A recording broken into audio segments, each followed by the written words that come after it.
რამდენიმე დღის წინ ნაციონალური მოძრაობა კატეგორიულად მოითხოვა არა ჩვენი სახელით, არამედ ხალხის სახელით. ეხლა ხალხის სახელით უკვე დაწესებული საბანკო კრედიტებზე გადახდევინების მორატორიუმის გახანგრძლივება სექტემბრის თვემდე, ანუ კიდევ 3 თვით.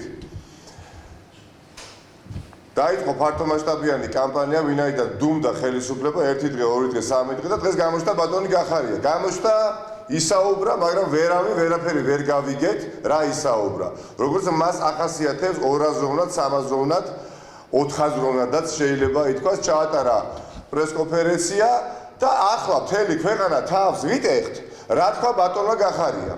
და ეს არ არის შემთხვევით გაკეთებული მისი მხრიდან მსგავსი განცხადება. ეს არის მისი ერთგვარი ტექნიკა, ტაქტიკა, რომ რაღაცას დაპირდეს ხალხს ბატონი გახარია და ამის შემდეგ ვარკვიოთ გავიდეს კვირეები იმის დადგენაში თუ რა თქვა.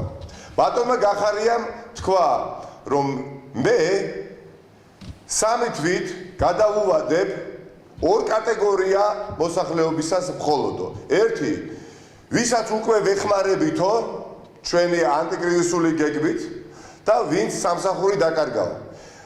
ძალიან დიდი ტყვილი ხახტო. ვისაც ვეხმარებით, როცა ამბობს ხელისუფლება, არც ერთ ადამიანს ამ ქვეყანაში ერთი თეთრის დახმარება არ მიუღია მეტი სოფლიოში. საქართველოს ხელისუფლება არის ერთადერთი ხელისუფლება, ვინც დღემდე არანაირი დახმარება არ აღმოუჩინა არავის. და ვინც სამსახური დაკარგა, მას გადაუვადეთ მხოლოდ 3 თვით. ეს რას ნიშნავს? ესე იგი კვლავ არის ზურგშექცეული თვითდასაქმებულთა რაოდენობა ადამიანების, რომლებიც შეადგენს 600,000. ესე იგი 600,000 საქართველოს მოქალაქე, რომლებიც თვითდასაქმებულია და არ ეხმარებით თქვენ და დაკარგული აქვს სამსახური, მათ ეუბნებით, რომ საბანკო კრედიტებს არ გადაუვადებთ. ან რას ვეუბნებით იმ ადამიანებს, ვისაც არასოდეს არ ქონია შემოსავალი ბატონო გახარიას. არასოდეს არ ქონია უკანასკნელი წლების განმავლობაში და საკუთარ თავს ირჩენენ საკუთარი ნათესავების მიერ გადმოგზავნილი თანხებით საზღვარგარეთიდან, რომელსაც ვეღარ აგზავნიან. და შესაბამისად ამ ხალხს ჩვენ ვეუბნებით, რომ არც კი გელაპარაკებით.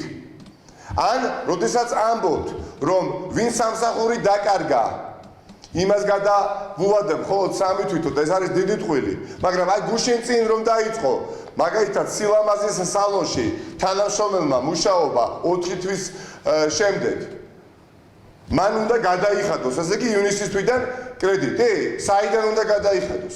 ამიტომ ჩვენი კატეგორიული მოთხოვნა არის ის, რაც იყო 4 დღის წინ. და გახარიამ იმისათვის, რომ უბრალოდ შექმნას იმიტაცია, რომ რაიმე სახის პროცესს მართავს და სინამდვილეში უბრალოდ ნაცარს თვალებში გვატყვის და მე ვფიქრობ, რომ აბსენი რა შემდგომარეობს ამჯერად მისი დიდი ტყვილი, ჩვენი კატეგორიული მოთხოვნა რჩება უცვლელი.